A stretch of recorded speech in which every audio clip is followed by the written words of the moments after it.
Hey, ¿qué tal, Spartans? Sean bienvenidos a una nueva transmisión. ¿Cómo están, Spartans? Ya veo que hay algunos por acá. ¿Qué tal su martes, Spartans? Hoy es martes por la mañana.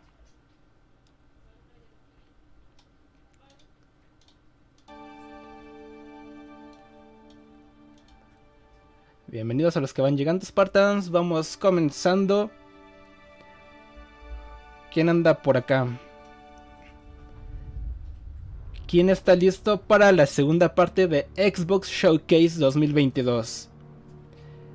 Recordemos, Spartans, que el día domingo fue la transmisión, el evento de Xbox sustituto de la E3, en donde lamentablemente no vimos nada de Halo más que la colaboración que hicieron con el simulador de vuelo, el cual estuvo muy bien, hay que decirlo, pero fuera de eso no vimos nada de Halo. Así que el día de hoy es el evento extendido. No sé realmente cuánto vaya a durar, si lo mismo que la otra vez o un poco más. No tengo idea, Spartans, pero si es extendido, supuestamente entre comillas, a lo mejor dure un poco más. Y no lo sé, Spartan, a lo mejor y hoy tengamos un poco más de suerte y hoy veamos algo de Halo. ¿Cómo están, Spartans? Bienvenidos a los que van llegando. Vamos a mandar una ronda de saludos, como no, díganme en el chat quién quiere un saludo. Por cierto, Spartans, el evento comienza a las 12, es decir, menos de 30 minutos. Hoy quise comenzar un poco más tarde para no tenerlos esperando tanto, ya que el domingo tuvimos 2 horas para hablar y todo eso. Así que hoy nada más dije, con 30 minutos creo que ya es suficiente para estar hablando un poco al respecto y ya para ver el evento. Así que no se vayan, Spartans, que ya mero comienza el evento. De hecho, creo que por ahí ya tenemos una cuenta regresiva, pero ahorita se las pongo. Vamos a mandar una ronda de saludos. Por acá los Spartans que están listos para el evento. Un saludo a Camilo J. Suárez, Gabo 114, un saludo, Spartan. Brian Reyes, un saludo. Altops, un saludo. Luis Gandax, un saludo. Alonso Rodríguez, un saludo, Spartan. Giovanni Mesa, un saludo. Master Gears 117. Zair Mendoza, un saludo. Brian Reyes, un saludo. Omar Fuentes, un gran saludo. Nobul 7, un saludo. Julián, un saludo. Dirk Phoenix, un saludo. The Fury, un saludo. Saúl 117, un saludo.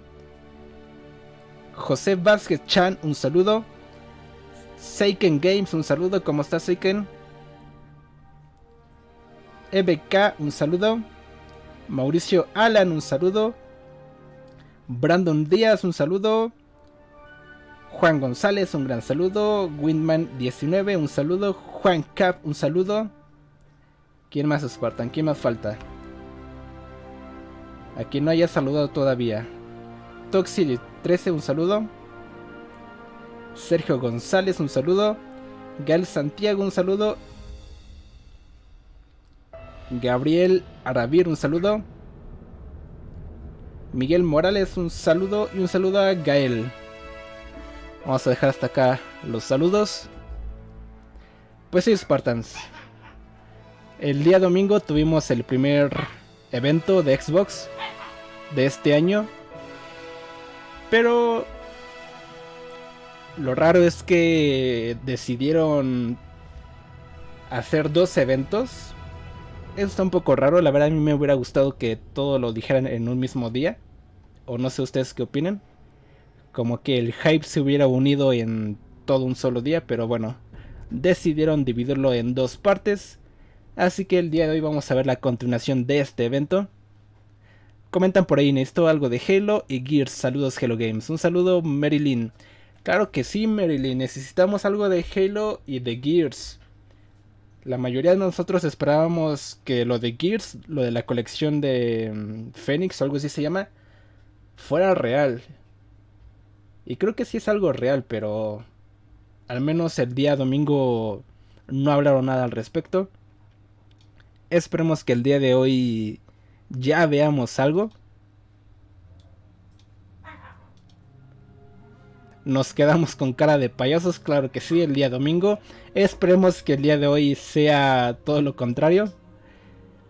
Que por cierto, el día de ayer se filtró una colaboración entre Fall Guys y Halo. No sé quién vio esa noticia. Que de hecho inclusive se filtró el tráiler de esta colaboración. No lo subí al canal porque no me gusta, digamos, arruinar sorpresas. Una cosa es hablar acerca de noticias o supuestas filtraciones entre comillas. Y otra es ya de plano mostrar algo que se filtró totalmente.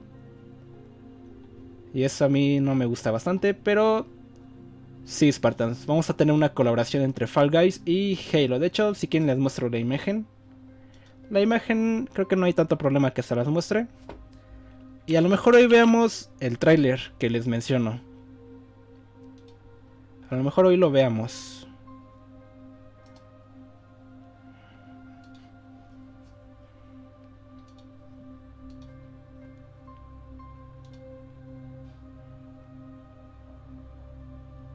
A ver, les muestro la imagen por acá. ¿Dónde está?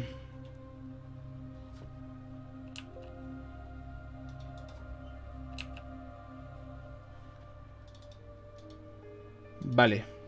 Aquí está la imagen que les comento. De Fall Guys, colaboración con Halo. La verdad es que se ve bastante genial. No sé quién ha visto un meme del jefe maestro medio chaparro gordito. Y muchos comentan si hizo canon este meme. Y la verdad es que sí, se parece bastante. A ver, déjame buscar el meme, a ver si lo encuentro. Está muy gracioso esto, pero muy padre.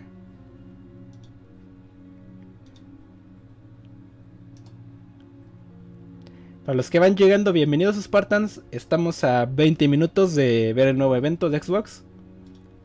Así que quédense, falta poco.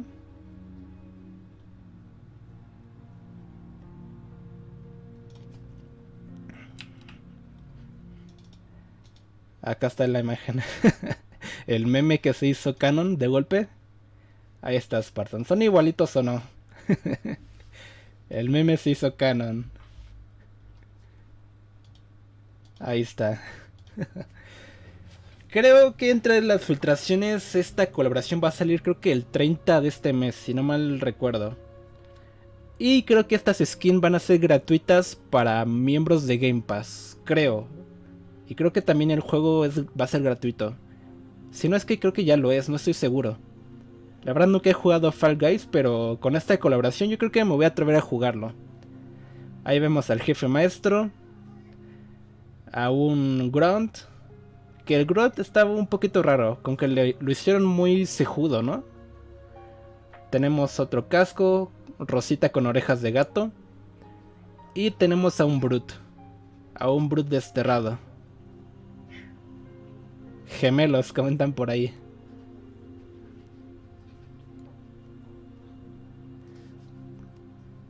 Pues esa es la noticia más reciente, Spartans.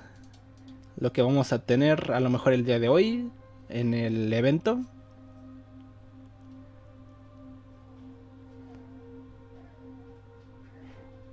Comenta, oye Becos, respóndeme este link y ve un video suyo. No entendí, ¿es una pregunta? Antes de que comenzara el directo, por ahí alguien comentó que John Unishek había tuiteado algo. Pero no sé qué tuiteó.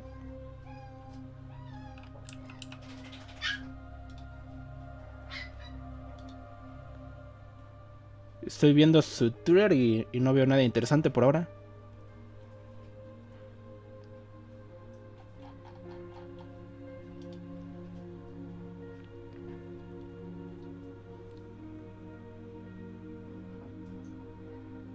Darkness, bienvenido.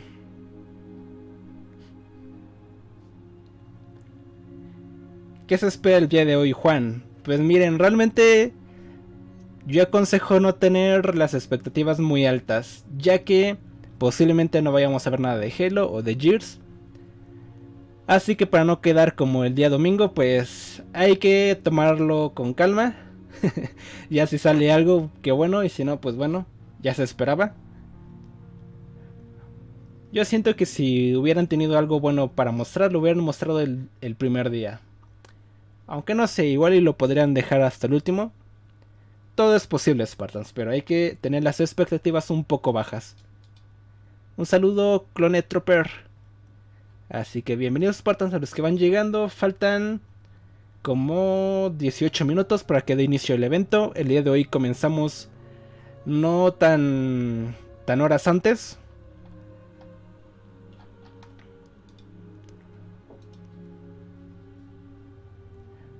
Así que solo es cuestión de esperar unos cuantos minutos, Spartans.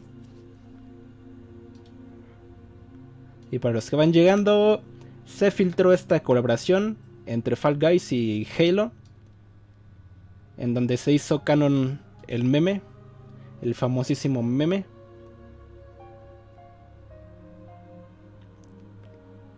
Y el evento comienza a las 12, al mediodía, igual que el domingo. Por lo que estamos como a 15 minutos.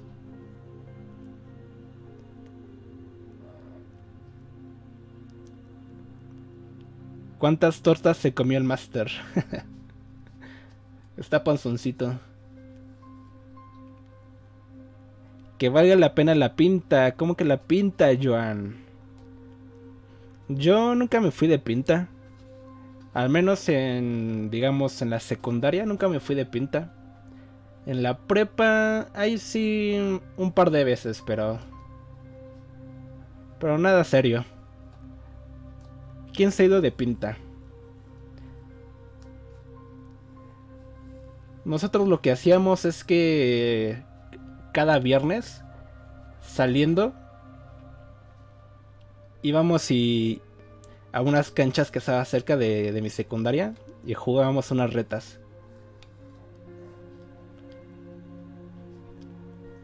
¿Este evento de qué trata, Antonio? Es igual que el del domingo. Es como una E3 dedicado a Xbox. Pero este va a ser como la continuación del primer día. Porque Xbox es tan grande y tan genial que un día no le basta, Spartans. Así que decidieron hacer otro. ¿Qué es eso de irse de pinta? Es prácticamente no entrar a la escuela e irse a otro lugar de vago. Yo me fui de pinta al cine, comenta Saúl. ¿Con una muchachona? ¿Habrá códigos hoy, Halcon? Lamentablemente no, Spartan. Hoy no habrá códigos, ya todos los códigos los dimos el domingo. Hay una disculpa. Santi, bienvenido.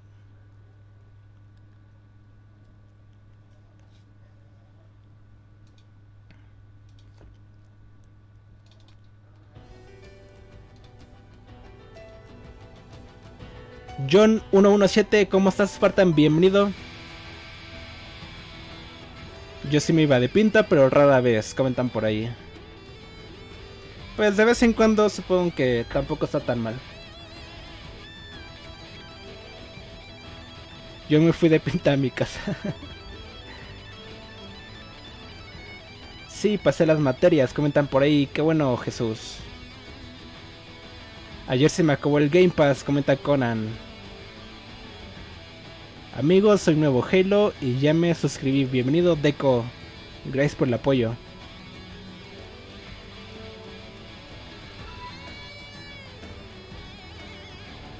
Warrior, gracias por unirte como miembro nivel Grunt. Bienvenido, Warrior Gameplays.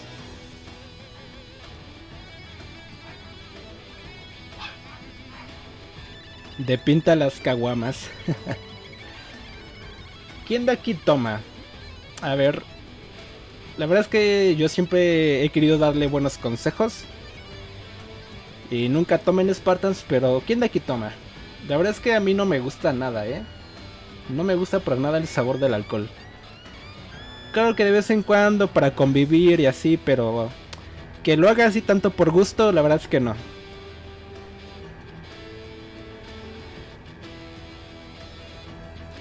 De preferencia no lo hagan, Spartans. A mí se me descompuso mi Xbox, comenta Salt. Qué triste escuchar eso, Spartan.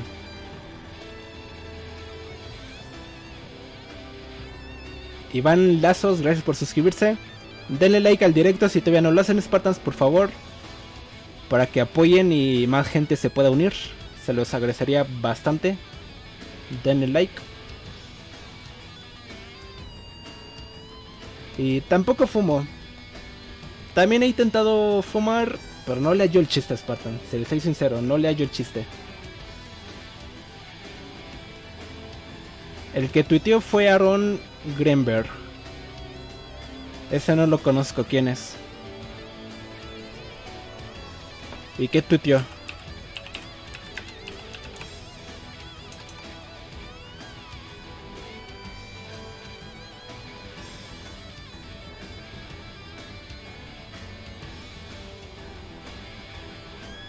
Lo que sí tengo de vicio es que sí tomo demasiado refresco.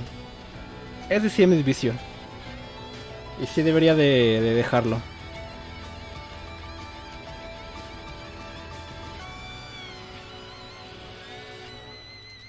El cigarro sabe feo, así es. Ni lo prueben, Spartans. No vale la pena.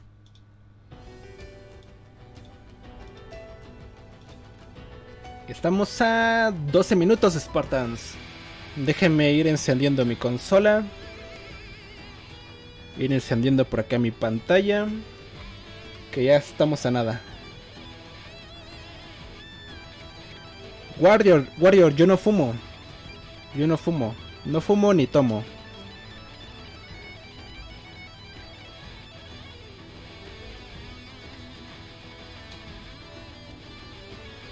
Mi vicio es ver tus videos. Ah, bueno. Qué bueno. Está bien siempre y cuando no descuides lo importante que es la escuela, la familia, tus quehaceres y demás cosas.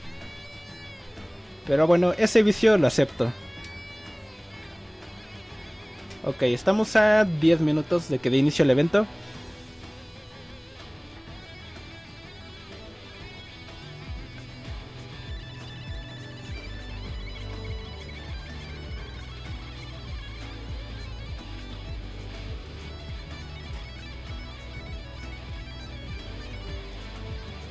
Vamos a silenciar la canción, que por acá tenemos una rola.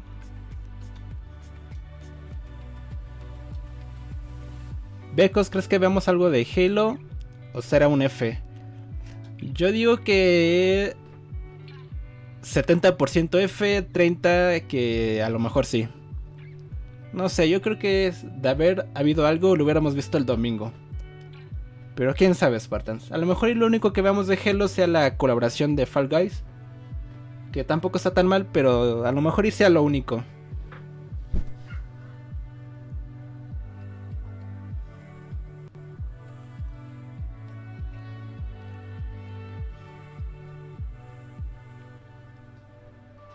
Pero ya veremos, Spartan. Ya saben que los rumores más fuertes que esperábamos para el domingo eran ver algún avance del DLC de Halo Infinite o el anuncio del Battle Royale. Y por parte de Gears, el anuncio de la colección con algún remaster.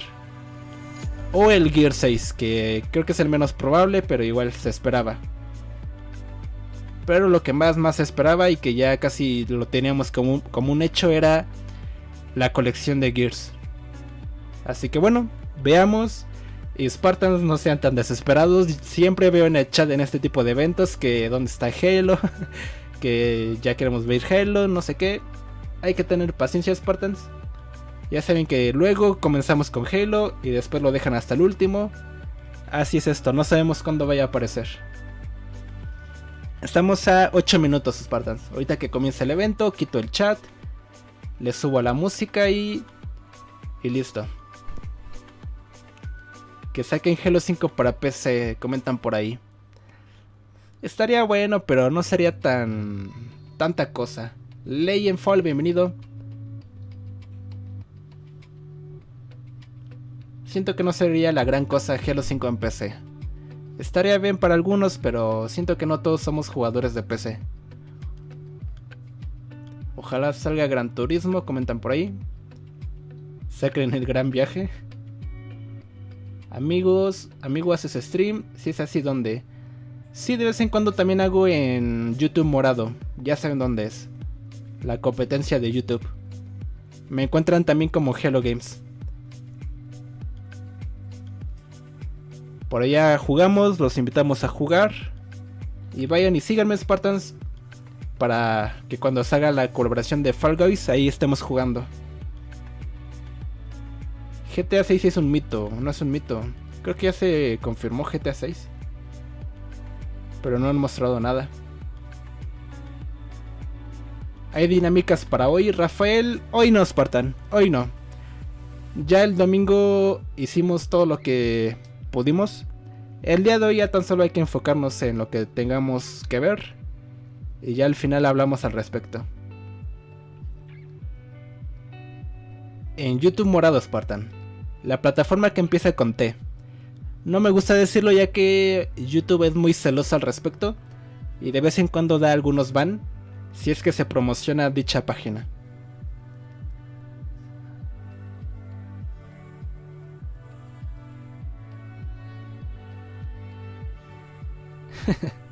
YouTube azul. No, ese no. Espero nunca estar ahí, Spartans, en YouTube azul.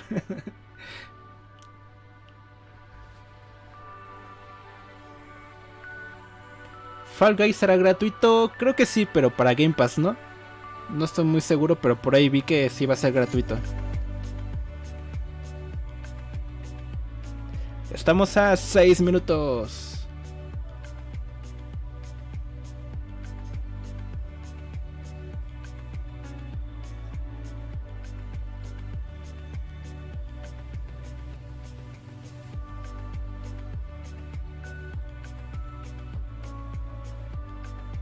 Así que así está la situación, Spartans. Bienvenidos a los que van llegando. Estamos a punto de ver el segundo día del evento de Xbox. ¿Será acaso que hoy no quedemos con cara de payasos? Todo es posible. ¿Me puedes agregar en Xbox? Claro que sí, Warrior. Pásame tu gamertag y al final te agrego. O mándame mensaje y dime yo soy Warrior y ya te agrego para más fácil.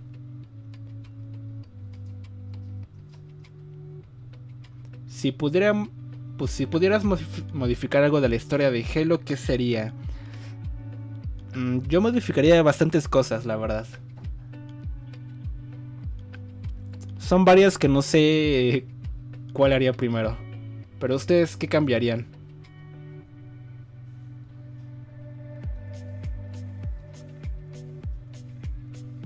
¿Qué es YouTube azul? Es mejor que no lo sepas, Leonardo.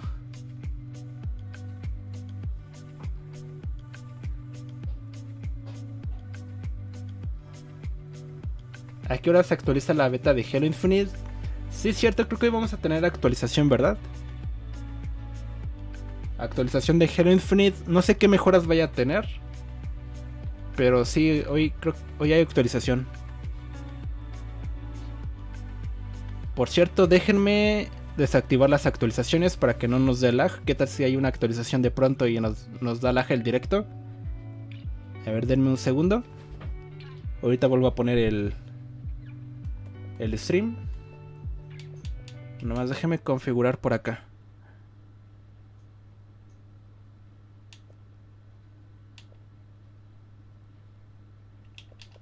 Actualizaciones, mantener actualizada. Ahí está. Vale. Estamos a 4 minutos.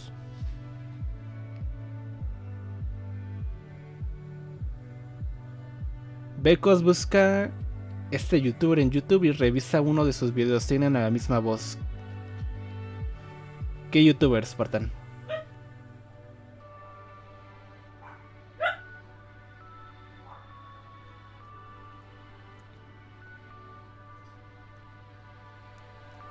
¿Los Eternos son precursores?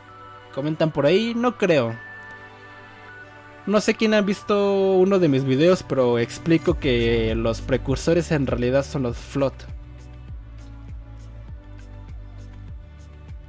Y los Eternos no creo que tengan nada que ver. A lo mejor y compartan por ahí algo de historia, pero como tal la misma especie no creo.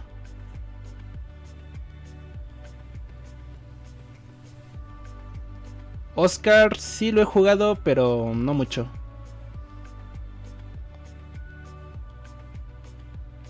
Yo espero que haya Battle Royale, yo también espero. Faltan 3 minutos. Voy a ir quitando el chat.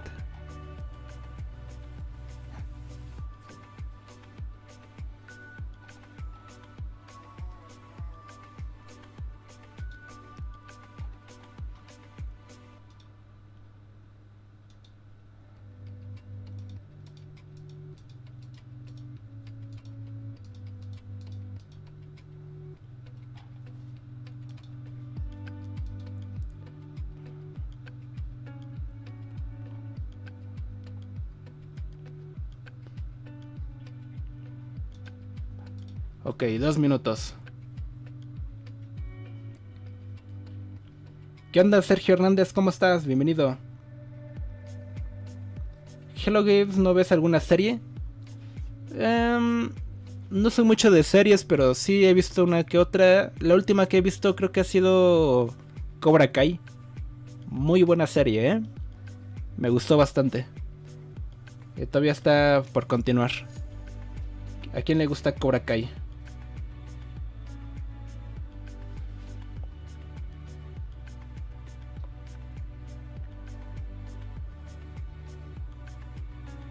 Saludos, Feeder. Entonces hoy hay actualización. Sí, creo que eso ya está confirmado, Spartan. Hoy hay actualización de Halo Infinite. Pero no va a ser la gran cosa. Creo que más que nada los cambios son técnicos.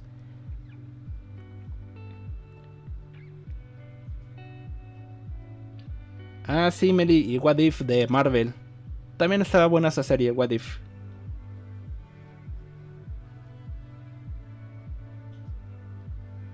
¿Qué onda, Hey Alba?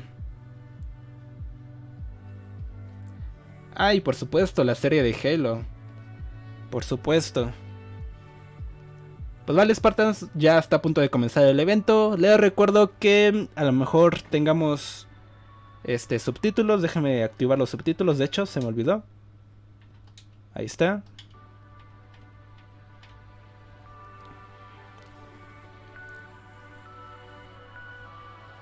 Así que me voy a silenciar, que disfruten el evento, seamos pacientes para esperar lo que querramos ver. Cualquier error que haya en el stream me lo hacen saber en el chat para que lo intente arreglar lo más rápido posible. Le voy a subir el volumen, me voy a silenciar y nos vemos al final del evento. Sin más, disfruten y nos vemos al ratito.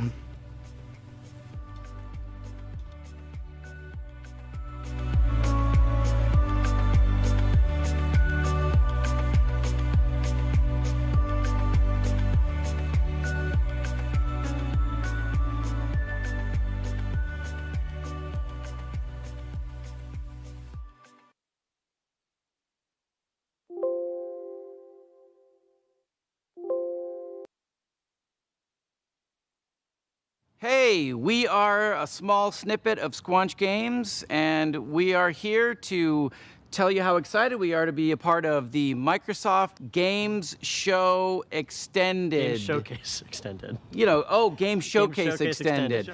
What's the need for the extended? Why add that extra word? It's like, Is there one that's not extended? And that's why? we're getting nods. There is a not extended one. Okay. And that one's just called without the extended.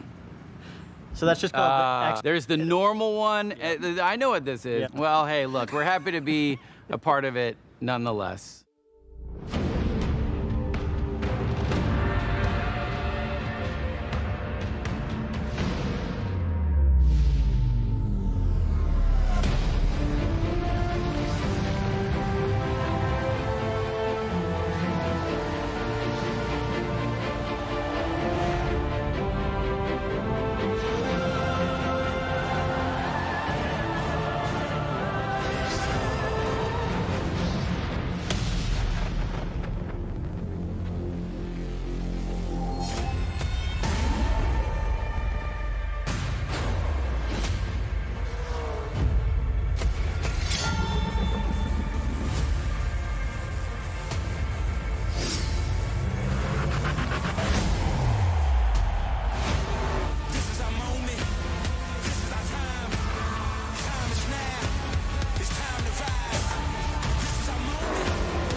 Welcome to Xbox Games Showcase Extended. I'm Erin, this is Malik, and we have the honor of diving deeper into some of the most exciting and talked about announcements, as well as gameplay from the Xbox and Bethesda Games Showcase just 2 days ago.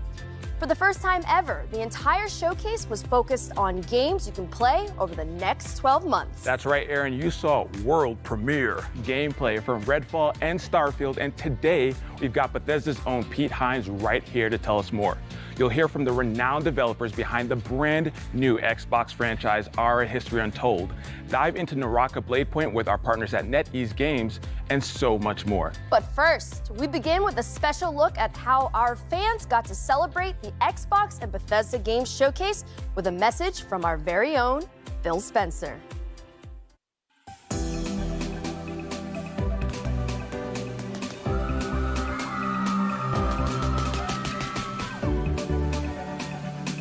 I love coming to events like this. You can just feel the energy, people loving to come together as a community, their love of video games, the Xbox fans. Just a really special time for everybody, myself included.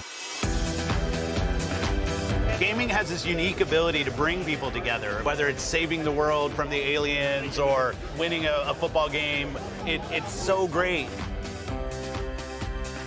I love hearing from people, what did you like in the show? Those conversations with people that are here about areas that they like and areas they wish we would do more, I think that's something that drives us. You saw it in the show today. People said, we want to see more gameplay. And so we said, okay, great, you're going to see a ton of gameplay. Yeah, I think this is our biggest lineup ever in terms of just diversity of different kinds of games from different kinds of teams, different genres. There's some franchises, Japanese franchises, don't always come to Xbox. We've been working on that. Today we obviously had Persona. It's important to us. We not only have all the games coming from our internal studios, but also great independent game developers that we work with around the world. So could not be more excited for what we're doing with Kojima. And he's got this really great idea for a game. And I want to be clear, because I know we say like experience and stuff. He's building a video game, but he has this real unique things that he wants to do in the game. And we said, okay, let's go do something together. And I'm just really proud to be in an industry that can be part of so many people coming together.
Bethesda opened the showcase with a dramatic gameplay demo for Redfall and closed it with Todd Howard showing us how deep the rabbit hole goes on Starfield.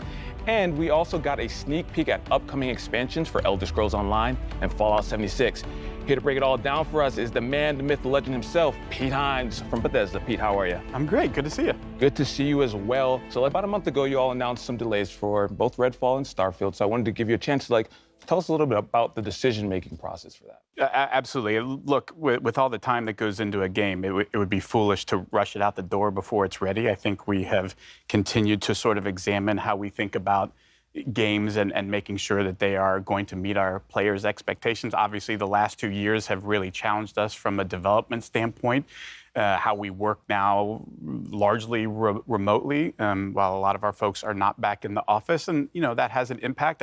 I also think we've been thinking about things like release dates and when do we give those out and how do we make sure we give one out that we actually hit and don't have to change later. So it's not something we undertake lightly, but at the end of the day, I think what our fans expect, what Xbox fans, what Bethesda fans expect is a high quality game, and we want to do everything we can to give our teams the time to fully realize the games they're making. Yeah, and I think that's what it's all about, right? Like delivering an amazing experience for the players out there. And so, speaking of games, we're just going to jump into it. We're going to start with how the showcase started with Sounds good. Red Fall. Now, before we even get into the game, Arcane's making the game, and I want you to talk a little bit about the pedigree of Arcane, just in case people don't know. Sure.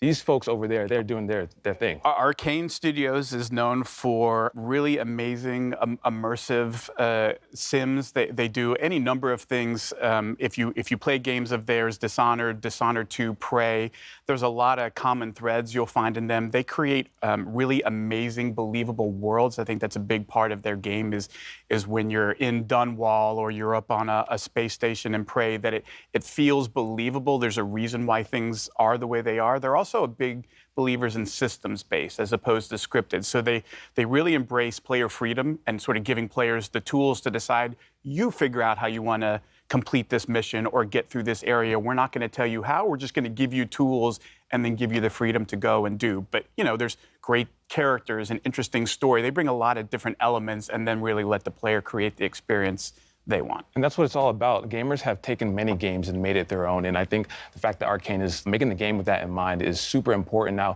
how similar or dissimilar would you say this game, Redfall, is from the other Arcane games? Look, on the surface, it's a first-person shooter that you can play solo or with up to 4 players, and so immediately you might say, well, it's not a single-player game, so it must be wildly different.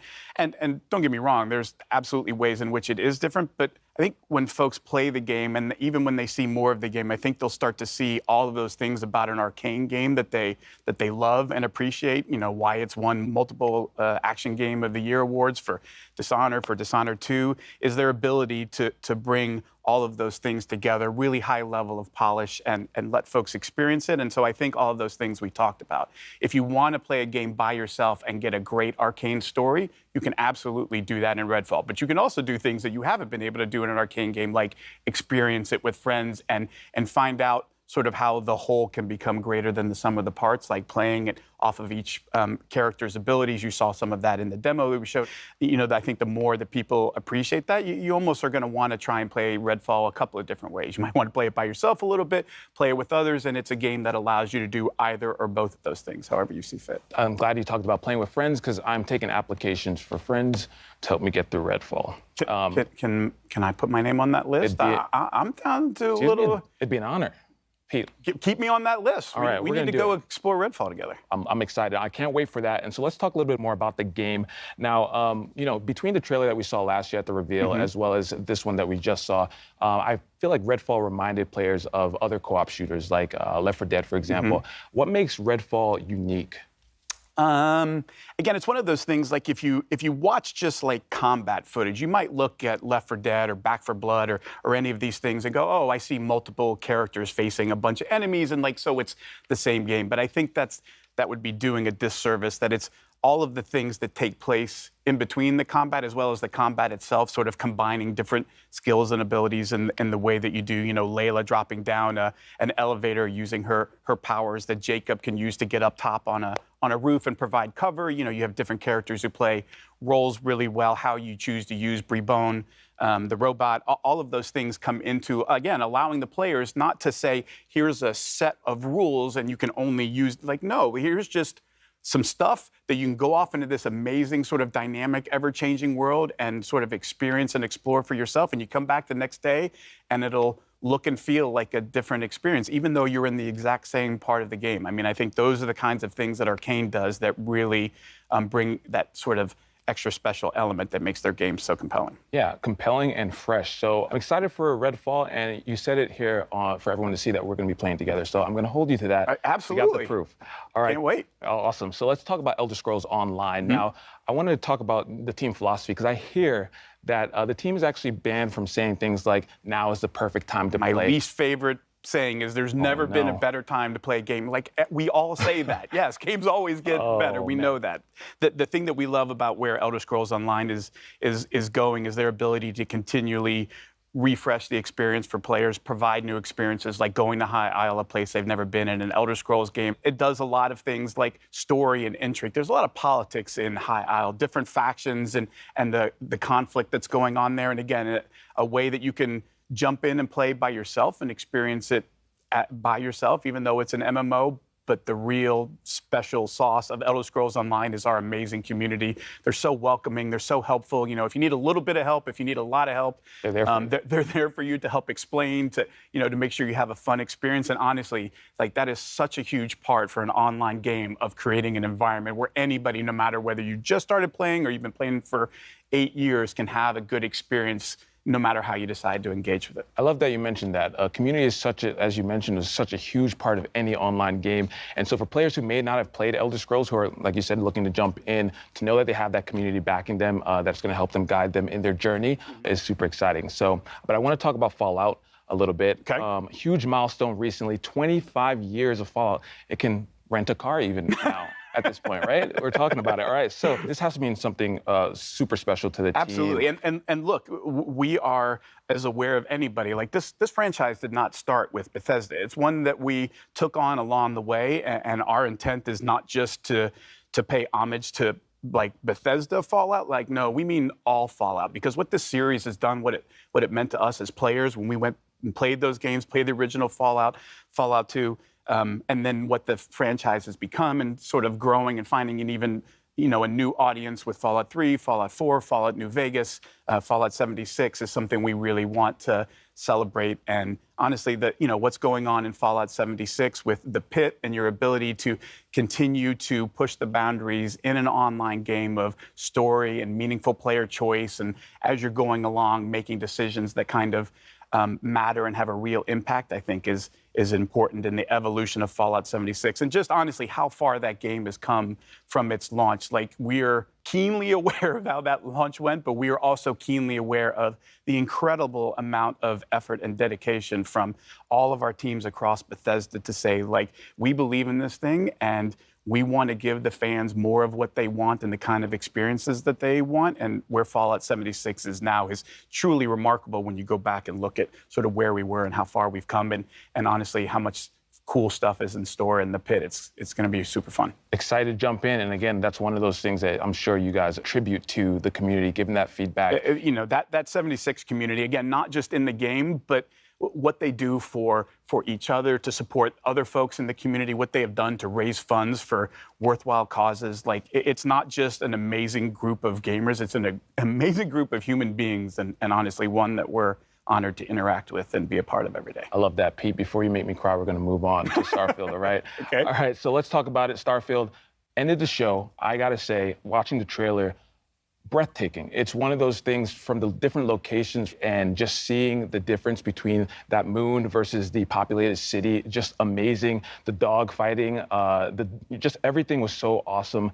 The team really outdid themselves. It's one of those things about a Bethesda Studios game that I always love, and it's been the case, honestly, since, I worked on Morrowind and Oblivion and all those games that, we talked about. And for every single one, you cannot pin people down to, oh, it's about this, because it's not. Like, ultimately what those games are massive sandboxes where they give players just ridiculous amounts of freedom to say, you go figure out what kind of game you want to play and what kind of experience you want to have, because that's what this game is about. It's not us prescribing and saying, you have to do these things. And no, it's about creating this huge sandbox with over 1,000 planets, so you can completely explore and say, yeah, but you don't have to. Like, it's entirely up to you to figure out what is fun for me. Do I want story? Do I want to join factions? Do I want to, build outposts and gather resources to build more cool stuff? The team really puts all of those tools in the player's hands and step back and says, now it's time for you to tell the story of Starfield, which is your story, which is going to be different than mine, which is going to be different than everybody else's. And I think that's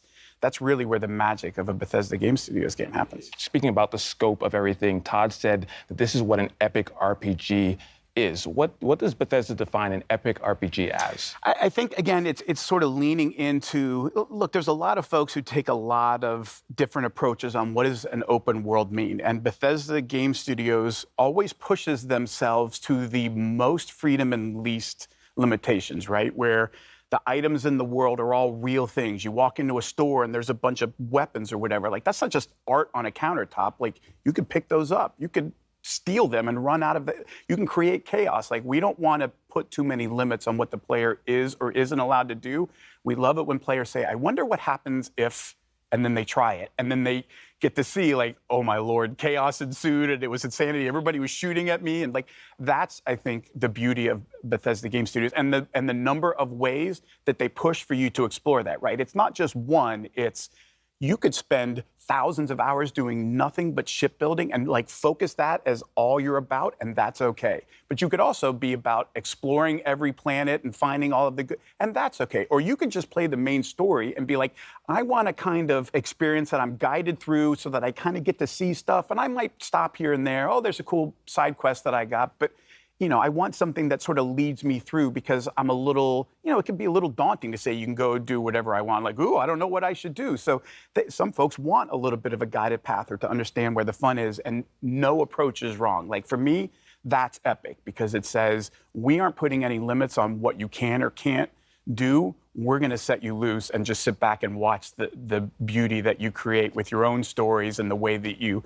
solve problems or choose to spend your time in this world we've created. I love that. And you know, what you said about, you know, those moments that maybe you experience that I don't, like, those are some of the best moments if I think back to playing RPGs when I'm discussing with my friends, oh, did you see that? No, I didn't see that. Where did you see it? And having them go out and find it. So I think that's going to be one of those things. We talk about that a lot, that sort of water cooler moment. Exactly. Of like, you come in the next day and you talk to everybody about what you did, and you were like, wait, I did that quest, but I did this completely different thing. And you sort of start to appreciate all of the choices that you could have made. You didn't even realize were an option. Like, oh, I didn't even think about doing that. Like, oh yeah, I just ran in and stole his ship and shot all of his crew members and took off. Like, you can do that? Like, oh yeah, you can do anything. Like that, I think that is a special part of a Bethesda Game Studios game. And when we say epic RPG, we mean all of the stories, all of them. All right, you just gave me some ideas for stealing people's ships. So I appreciate that. That's going to be top on the list to do in Starfield. Now, we saw quite a bit of combat and action in the game. That seems to also be, in addition to exploring and everything, that seems to be another huge focus of the game. Absolutely. I mean, you know, look, if you look at a game like Skyrim, which, like, everybody's played Skyrim at this point, it can, you know, a combat is a big part of that. Unless you decide it's not. Like, if you're one of those folks that says, actually, I'm going to do the alchemy thing, and I just go off and pick flowers and make potions and, like, live another life in another world this way, then combat isn't part of it. But look, we know in an epic RPG, there's always bad people, they, you know, shooting at you. Sometimes you got to return fire, and there's a lot of fun to be had there. And so, you know, providing a lot of different skills that sort of determine how good you are in combat, combined with all the different weapons in the game, and then you layer in ship combat and all of these other things, it starts to sort of paint a picture of just how broad or how deep the rabbit hole goes. It's going to be so impressive. And you touched on it a little bit, and I want to talk about it because this was when I'm watching the video, the demo, what I saw, and it really caught my eye, is around the ship. It's not just getting in the ship and that's your ship. There's so much behind it. Can you talk about it a little bit? Yeah, like every ship is customizable to the nth degree, and not just like cosmetically. I want my ship to look like this or look like that, though obviously that's totally a thing that you could do if all you care about is cosmetics. But it goes much deeper than that in terms of like what kind of shields you have, what kind of weapons you have, like what kind of ship are you building? What do you want it to be good at? What trade-offs are you willing to make or not? And then the other part of it is, of course, well, you can't just, like, it's a spaceship. Those aren't cheap. So you have to figure out, like, how am I going to do this? Where do I get the resources to build this stuff? What kind of, you know, skills do I need to level up to improve different parts of my ship beyond, you know, what I could do without those skills? So there's a lot of, again, choices in terms of you get to decide that, how much you want to put into that or not. Do you just want to give somebody money for the parts that you want? Do you want to build it? All of those things are sort of part of the fun of deciding how much do you want to interact with this and how do you want to interact with it. Absolutely. I mean, just as you mentioned, the scope, the level of player agency, something that I feel like is going to just make Starfield such a special experience. So between Redfall, ESO, Fallout 76, and Starfield, you all are just We got a few killing the games game. coming. Yeah, we got a few games coming out. It's gonna be so great. Pete, thank you so much for stopping by. Thanks for having me. Of course, Pete. Now, coming up, we'll hear from our friends around the world, including Squanch Games, Obsidian Entertainment, Playground Games, and of course, Xbox fans like you. But first, let's hear from the creators of one of the world's most popular Battle Royale games.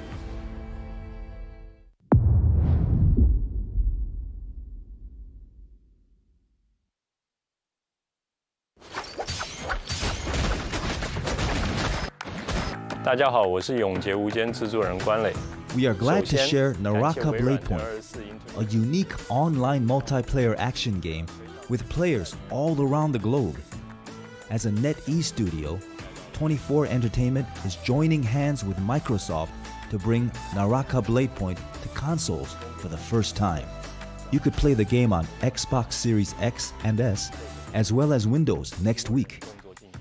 We're also joining Xbox Game Pass, a platform with a huge player base and a vast, bright future. Naraka has been so well received on the PC platform. I am so grateful to the players for their love and support. As a competitive survival game incorporating a lot of action elements, Naraka features a range of characters with unique personalities. Each hero draws from different civilizations and cultures. Battles allow for a great degree of strategic play. You've got a wealth of melee and ranged weapons to choose from, and a vast map filled with interactive elements to explore. Perhaps you'll engage your foes in samurai combat, katanas at the ready, or maybe you'll use Persian assassin techniques and strike from afar. With your grappling hook, you can fly between temple walls and across bamboo forests with ease. Beyond solo endeavors, you can also party up with friends and use group tactics to flatten your foes. That's Naraka's underlying design philosophy, that you're unchained and have the freedom to choose how you play. Collect soul jades to change how you play, transform your katana strikes, and make your cannon a weapon of mass destruction. Each hero can be customized too. Whether you want to rush into battle as a berserker warrior or cast fireballs as a sorcerer, the choice is yours. We can't forget to mention our unique face customization system too. You'll never need to worry about running into a doppelganger on the battlefield, because you're able to edit your hero's features to your heart's content. You can even recreate your favorite faces. As we approach Naraka's first launch anniversary, we're introducing a brand new weapon, the Twin Blades, releasing together with the Xbox and Game Pass editions. Twin Blades strike with the speed of a raging tempest and sweeping blows. We've seen similar weapons in other games, but here in Naraka, it comes with a style all its own. Charging up strikes is usually a high-risk, high-reward move. With the Twin Blades, you can charge up while moving and keep your momentum as you unleash a flurry of combos on foes. Since its release, Naraka Bladepoint has launched its own faction clash game mode with Omni's Nightmare and the thrilling limited time mode Shadow Surge.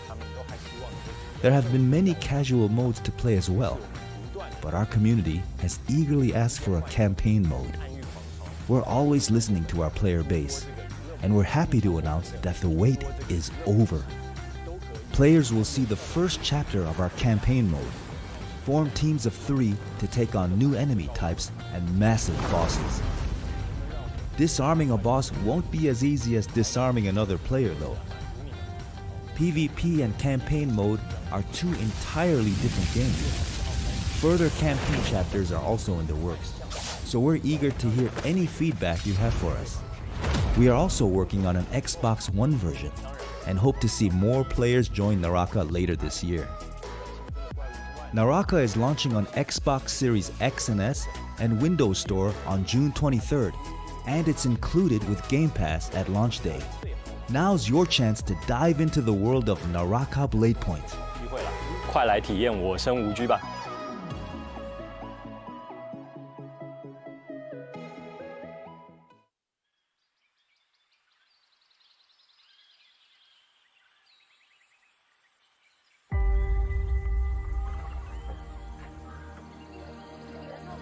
History is filled with moments of greatness. Some well known, some lost to time. But what about the history that could have been if you were its architect? How would you reshape the world? What new stories would you tell? And when your people speak, would you listen? How would you lead them in this new world?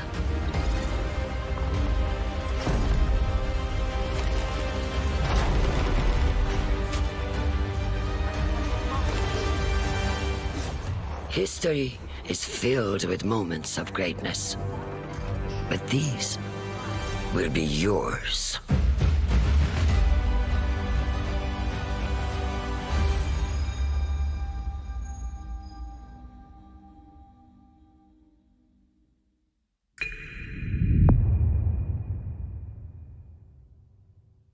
I'm excited to welcome our friends from Oxide Games for a closer look at their historical grand strategy game for PC called Ara: History Untold. Dan, Michelle, thank you two for joining us today. Thank you for having us. And on behalf of the entire studio, we are really excited to be here and finally be able to talk about Ara. I mean, we all are excited too. You just had the world premiere 2 days ago for Ara. And I have to say, I'm a really, really big history fan. I love me some history, so I've been looking forward to talking to you two about this. Now, we all know this is not your first strategy game, but the vision behind Ara is so ambitious. So tell us more about it. And also for those who are new to Oxide Games, we would love to hear more about the studio as well. So Oxide Games was founded 9.5 years ago in my basement, actually, from the development leads of Civilization V. And our goal is to push strategy games to the next level. And what's really great about working on a new IP is that you don't have kind of these previous expectations that a sequel would have. And so the sky really was the limit, and we got to really take the genre to a new space. And we really hope that not only will fans of strategy games like this, but people who've never played a strategy game before will find something they love as well. You're absolutely taking it to the next level. I think I saw like a drone was in like the 18th century or something like that. It's very, very fascinating. And I think that like, if you're someone who really enjoys history, it's bringing like all of the worlds together, all the periods of time together. And that's a grand vision in itself. So how does the vision of Ara impact the player experience within the game? So one of the kind of big things we wanted to do with Ara was really explore how to make the game less about finding that optimal strategy, that optimal path, and really bring in ways to make it more meaningful to the player, make it unique to themselves. So what are different kinds of choices we can bring to the player so that when you play, it's different than when I play, and yet we can both be competitive together? How can we do things to really impact agency and expression and really let you express your values and your play styles through the different mechanics in the product? And Dan, what about you? How does the vision impact the overall experience? So one of the big things that we've been working on is what we call the living world. We wanted the expression of the game to manifest itself in a way that felt authentic and cool. So we've spent a lot of effort on making sure that the choices that you make are expressed in a visual way. And so you're going to see your citizens doing things that reflect the choices that you've made. And this is actually really challenging. So one of the goals when we founded Oxide was to not have to tell the designers, no, you can't do that thing. And so the game is obviously huge. It's just massive. And so it's a very large technological constraint from doing something like that. But we have our own proprietary engine that allows us to really bring this alternate Earth to life. I think that's the beauty, right? Because in history, the great thing about learning history is that you learn about culture, you learn about stories, you learn about things that are probably brand new to your eyes.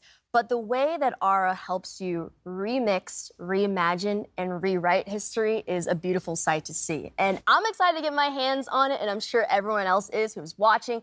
So let us know, where can we learn more about it, and when can we get our hands on it? Because I need it today. So if you head over to the website, you can sign up for the Insider program, which will give you a chance to join the technical alpha and play the game later this summer, which is super exciting because we've been playing it, all the time. And so now you'll have a chance to play. Dan, Michelle, thank you two so much for giving us the lowdown on Ara. Really appreciate it. Thanks for having us. Grounded is finally leaving early access and moving into full release with a highly anticipated story mode.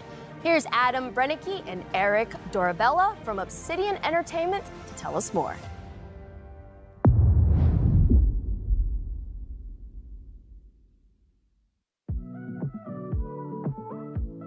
what can players expect from the 1.0 launch of Grounded? The big one, of course, is going to be a complete game, and that means story, right? You know, from beginning to end, you can play through, you know, why are you here?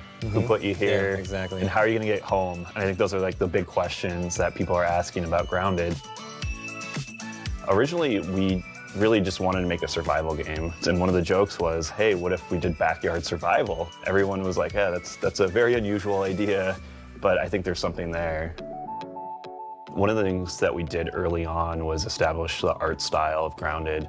Things started like coming to life as we did the initial prototypes and like seeing some of the cool things, like the first time we added like the spider into the yard, seeing the reactions of people in the office, like even like jump scares, like people screaming.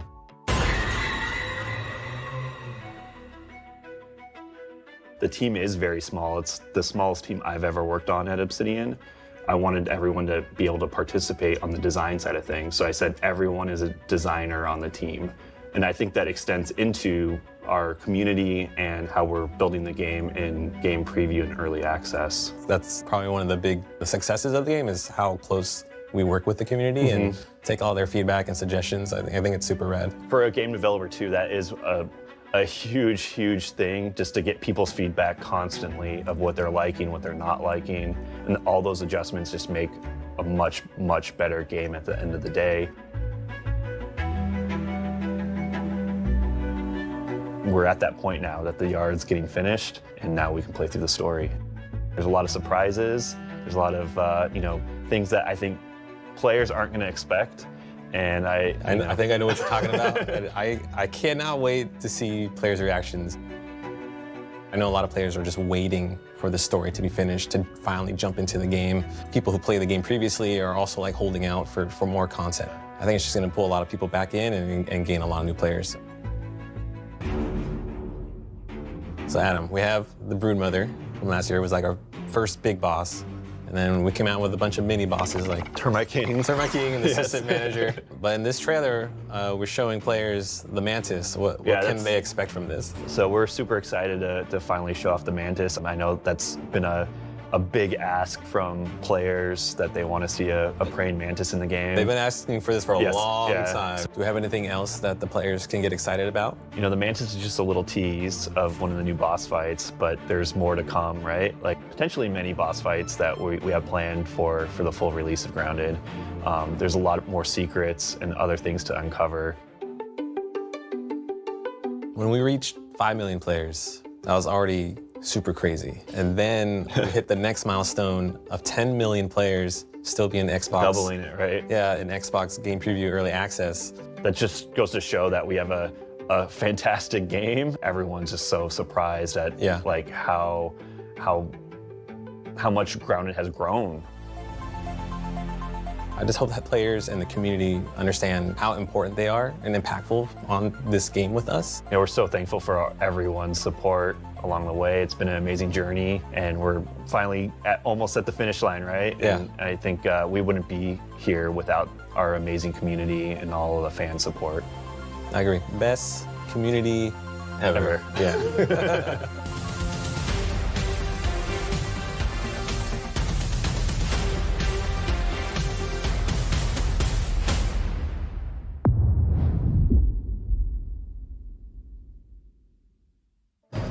So I got a call from my good friend York Newman, the head of Microsoft Flight Simulator.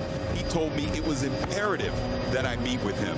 So I'm in this helicopter, we're flying to this location, we're on our way, let's go.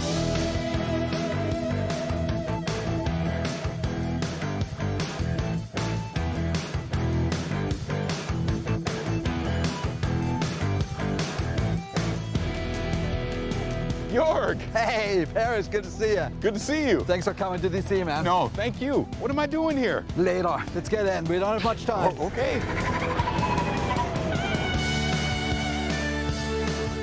All right, Paris, right across the Potomac. That's where our contact is. Are we headed towards Arlington? It's still secret. I'm sorry. York, what is this place? Oh, you'll see. Let's go.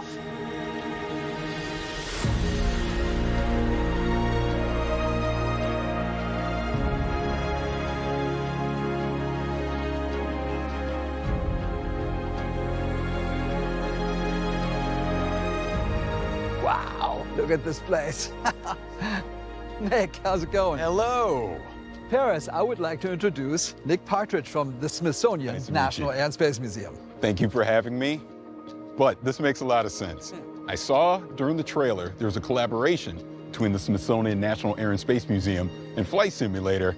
Here we are at the National Air and Space Museum. So let's talk about that collaboration. Tell me more about that.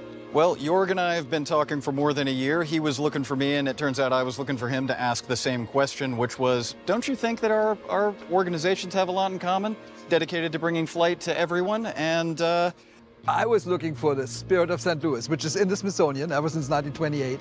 And the Smithsonian was gracious enough. They gave us a millimeter perfect scan, which is what we'll feature in the 40th anniversary edition. But as Nick and I kept talking, it was very clear, you know, the world's foremost museum for air and space, the Smithsonian. Yeah. And Microsoft celebrating its 40th anniversary. It's a match made in heaven, and there's lots of things we can do. Yeah, authenticity, accuracy, access, it's all there.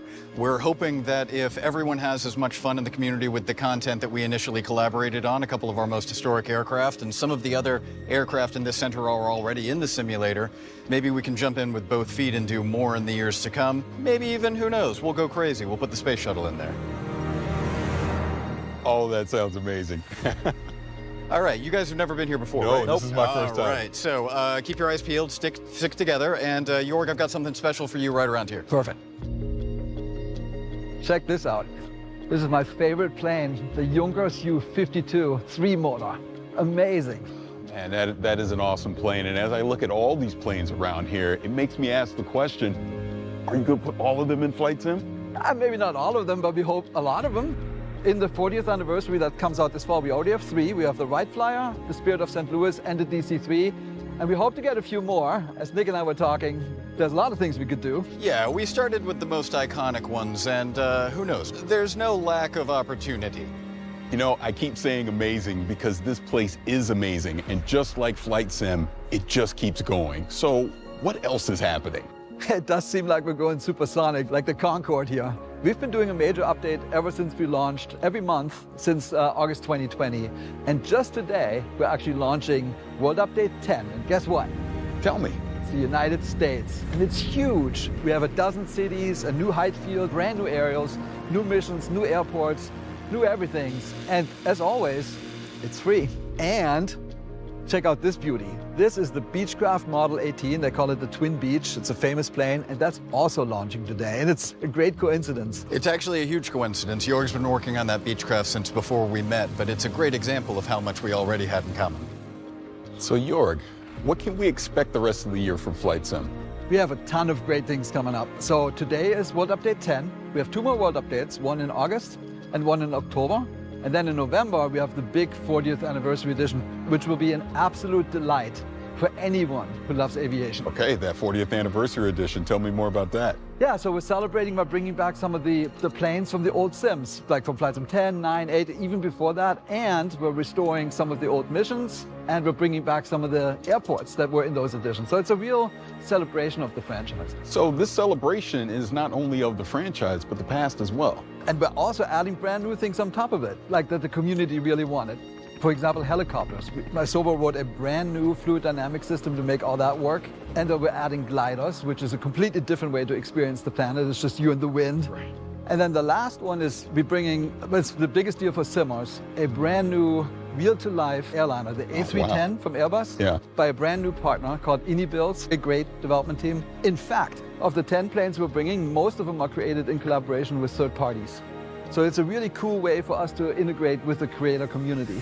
Now, how do I get this? If you're on Game Pass, if you already own Flight Sim, the 40th anniversary edition is a free upgrade. This has just been an incredible experience, seeing all these planes and going through the history and everything that's coming to Flight Simulator. I mean, thank you so much. Thanks for coming to DC. Paris, thank you, Nick, for the great collaboration with the Smithsonian and for kicking off the 40th anniversary edition of Flight Sim. It's been wonderful. Thank you so much. Yeah, thank you.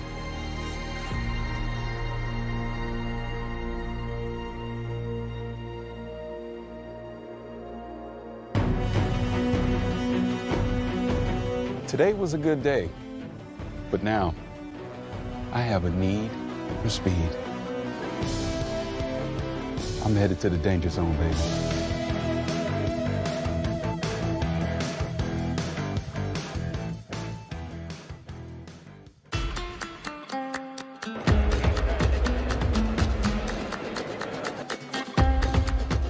Estamos aquí para disfrutar del mejor día de mi vida, el día de la Xbox, que estoy muy emocionado. I came in Madrid just yesterday to be here in FanFest Xbox, and I'm so excited. Estamos aquí en Madrid para ver nuevos juegos como Starfield, que yo personalmente le tengo muchísimas ganas. Me ha encantado y no me lo podía perder, este es un evento único.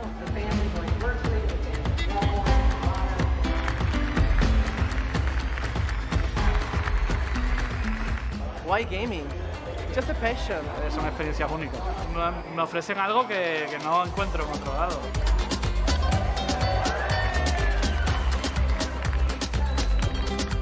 Lo que te digo, es como una familia para mí. Me ha parecido genial y un cierre para un evento así, maravilloso. Just the passion that people have. I feel very welcome.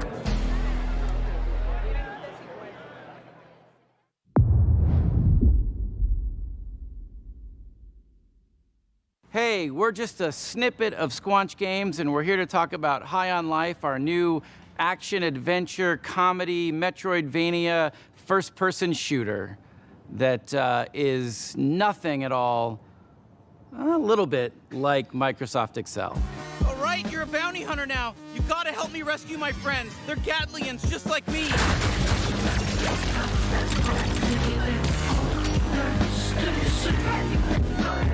That's our game, High on Life. Pretty insane. There's a lot to talk about. Let's dive in. So Justin, you're typically known for working in animation. What brings you into the world of games? Why are you in the world of games? I'm obsessed with games, have been my whole life.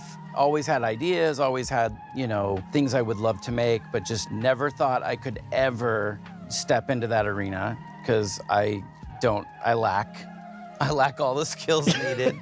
You don't know how games work. Other than like creative direction, creative ideas, like other than that, I lack all the skills to execute. But that's why, that's part of why you want to start Squanch, right? Is like to be able to have an idea like that and let it grow to something amazing. And to be able to be creatively free. I wanted to make games that I wanted to play. And that was sort of the spark that just lit the fire of Squanch Games. And then we shipped Trover and we shipped Accounting Plus, and now we're on this absolutely dream game. This is like our real legit swing at like a proper, like we're indie, but like this is like our AAA, or is it triple I for indie? Yeah. We're triple I. Yeah. This is a triple I game. So the story of our game mostly follows like Earth being invaded by this evil criminal cartel of aliens who come in and kidnap humans and start selling them on the black market like they're drugs. And you're the one human who has to team up with a talking gun and stop them.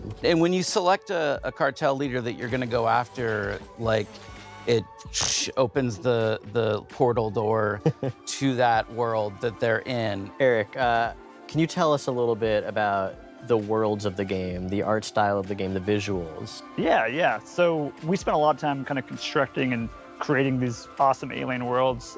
Myself and Mikey Spano, who is our art director, him and I worked like a ton on the sort of art direction of the game. He really kind of landed in this space, which was kind of Blade Runner meets the Muppets. So we're trying to capture that feeling with all of our characters, especially our aliens. And then each world is its own kind of unique flavor, right? I think some of the ideas came from very kind of core thoughts. Like we want to have an awesome alien, like drug-dense spa on an asteroid. And yeah, what makes me really excited is the sort of really clear and like, it's almost deceivingly simple narrative, right? Save the Earth, humans or drugs, talking guns. Ta-da. So Alec, who are the guns? What's their deal? The guns are these talking alien Gatlians.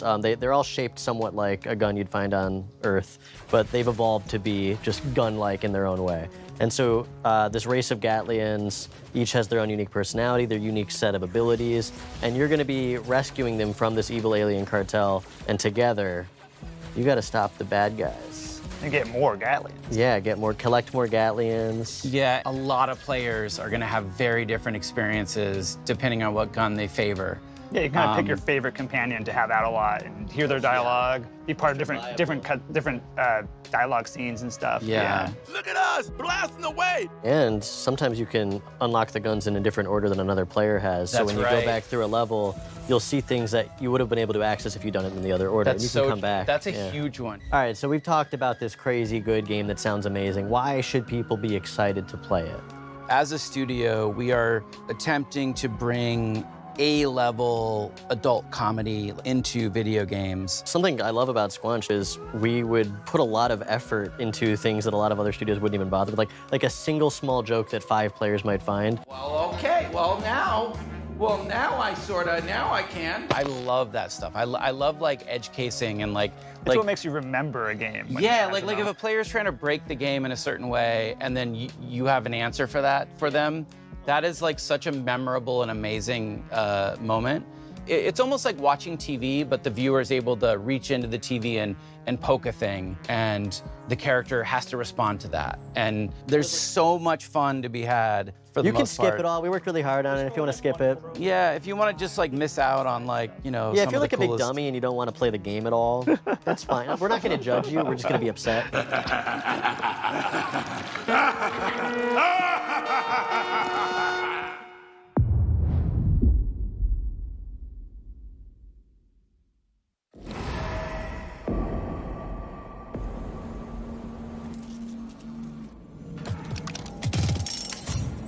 This is gonna be fun.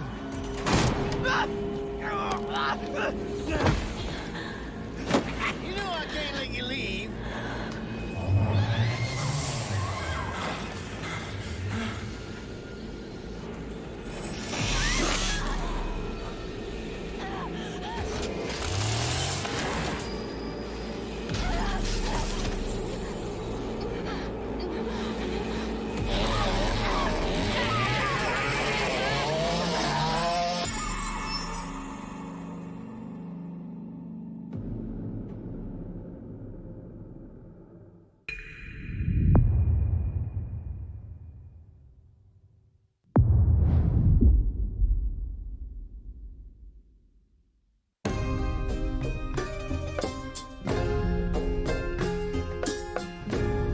Pentiment is a narrative adventure game set in 16th century Bavaria, which is part of the Holy Roman Empire. You play a character named Andreas Mahler, who is an artist working at a Benedictine abbey. He gets involved in a series of murders and scandals and tries to unravel them over a period of about 25 years. The name Pentiment, it is specifically referring to paintings in which there's an older painting underneath the painting that you see on the top. And if you scrape away the top layer, you see what was left behind.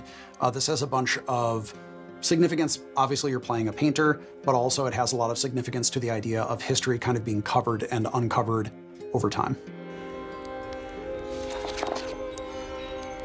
When I saw narrative-driven games with really distinctive art styles, I was inspired to make a historical game that focused on the unique art style of the early modern period that was really driven by the relationships between characters and the stories that played out over time. Hannah Kennedy was really integral to defining the art style of Pentiment, especially blending the late medieval illuminated manuscripts with the early modern woodcuts. Yeah, so there's a lot of major points to solve and kind of marry between wanting this to be a true to the history, true to the feel of the source material that we were referencing as far as the narrative, but also thinking about the types of games that were like what we imagined we wanted as far as a gameplay experience.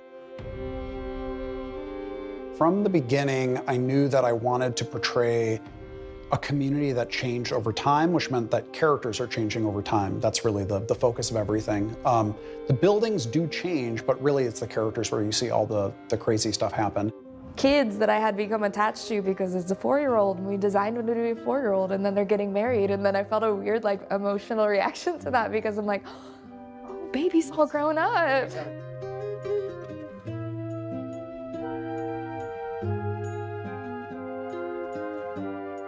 I think the 16th century has always been really interesting to me because it was a time of such social upheaval in Europe. I think when we look at social change in the past, it seems like it's a thing that always happens outside of our time. But right now, I think we're maybe more aware than ever that social change is happening constantly, and people are always struggling with it. It's always a difficult process. And so I hope that by looking at people from the past, we can see that even though the setting might be different and the specific issues might be different, ultimately, we always struggle with social change.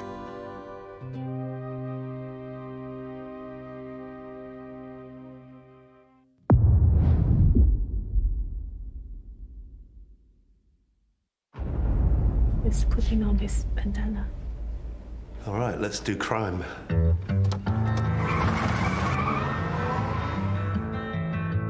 This is such a bad idea. All you had to do was keep your mouth shut. I'm gonna override this. Is your life mission to cause harm? This is my favorite shot of the whole game. This one. With As Dusk Falls, what we're trying to do is to make a brilliant interactive experience for anyone who loves brilliant storytelling. So people who enjoy films, people who enjoy TV series. It's also a social experience and about sharing these stories with the people you love. I think we should stick to the plan. Yeah, stick to the plan. I took my inspiration from TV shows, prestige shows like, Breaking Bad, Fargo. I really love Dog Day Afternoon. It's such a wonderful setup. You try that again, and every last one of them leaves in a body bag. When you write for interactive stories, it's all about the stakes. You want big choices, the tentpole ones that everyone will remember from the chapter they played, but also you weave in the smaller stakes, the drama bit, like the relationships. Are you gonna stay married? When you lost your job, this wall went up, and I missed you, okay? The game deals with very mature themes that you don't normally find in a video game. It really gives you agency over characters that are relatable, that are familiar to you. It's like an interactive story, but with the power of video game behind it. I only gotta yell and my brothers will come. Now hold your horses, young man. I think you should at least listen to what I have to say. In the first book, it's mainly structured around a hostage situation in a motel in the middle of the desert in Arizona, so it's a pressure cooker. You want your wife to live? Answer and do exactly what I say. Book 2 takes another approach entirely, and it's a chase across multiple states in the US. There's nowhere else to run. As Dusk Falls is an interactive show, but the important part here is the word interactive. The players are very much needed to help the character on their journey and decide what's going to happen to them, help them grow and change. It's not like there's one golden path. There's so many different ways through the story. You can replay it, and then you get to different story and different ending, and you feel like you're actually achieving something and shaping the story and also the character.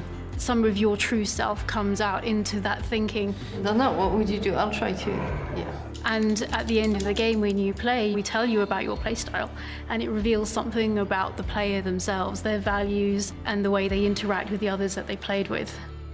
I think for me, one of the really important things was that this art style could tell lots of different types of stories. We want to take really beautiful, sort of subtle facial performances, really strong dramatic moments, and just really represent that such that every frame is a painting. It's a single player and multiplayer experience, so 1 to 8 players. Because we wanted to draw in people who weren't necessarily gamers. Gamers are going to love this game as well because it's a very mature, in-depth story. But this game really taps into your life skills rather than your gamer skills, puts everyone on a level playing field. You did well there, that is a ferocious job. I did it. You share the same character, you discuss, you make decisions, and majority wins. It's like each player is like a voice in the character head. Are you taking the money this time? I am definitely not. Take the cash. It's been a massive journey, and I can't believe we're just so close, touching distance to this game. Yeah, I'm gonna miss it when it's done.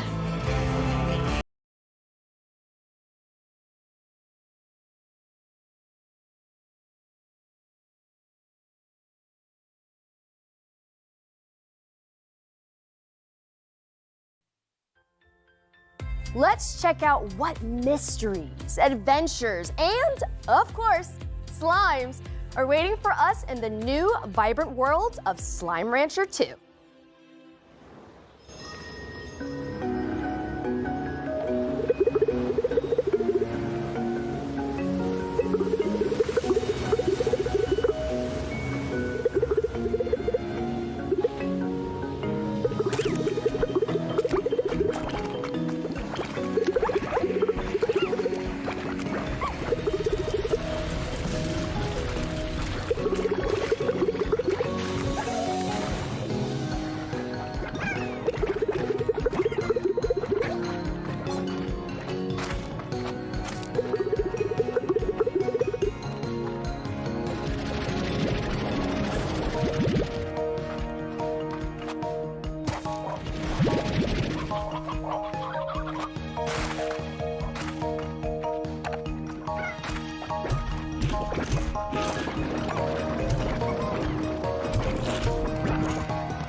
All right, time to get going. First trip in a while. Put this in here. Australia. Passport. I need a passport. Where's my passport? Passport.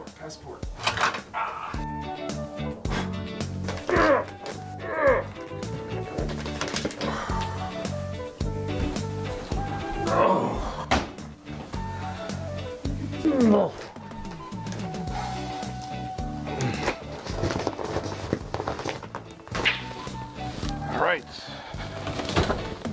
Where's my Uber? All right, let's go.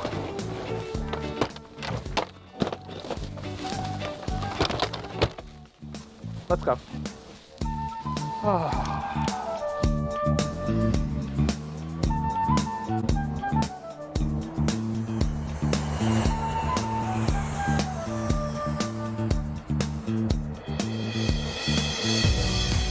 Welcome back to Melbourne. It is so great to be here in person. Get ready for the showcase.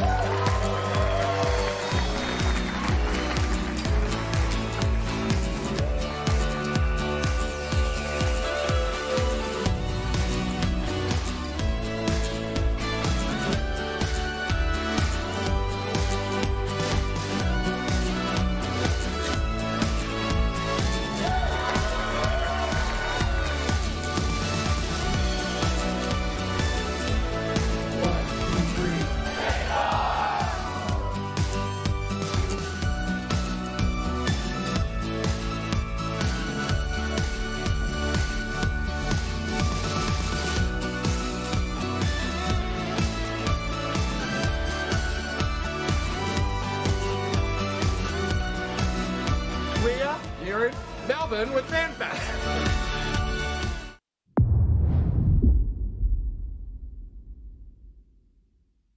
We we are so excited to tell you all about Forza Horizon 5 Hot Wheels, the first expansion for Forza Horizon 5. So Mike, let's start with why the team decided to bring Hot Wheels to Forza Horizon 5's Mexico. Our fans have been telling us for years about how much they loved Forza Horizon 3's Hot Wheels expansion. So we've been waiting for the right time to bring everyone another Hot Wheels adventure. Forza Horizon 5 presented the perfect opportunity to bring Hot Wheels to life like never before with the power of the Xbox Series X and S. It really does sound like the perfect time for Forza Horizon and Hot Wheels, so I'm wondering if you can tell us a little bit more about what to expect being in the clouds of Mexico this time. Yes, you travel to the clouds above Mexico to visit the Hot Wheels Park, which is comprised of over 200 kilometers of the fastest, most extreme tracks yet. Once there, you'll join the Hot Wheels Academy and set out to take on Forza Horizon's most extreme racing yet and prove yourself a Hot Wheels legend. Let's go.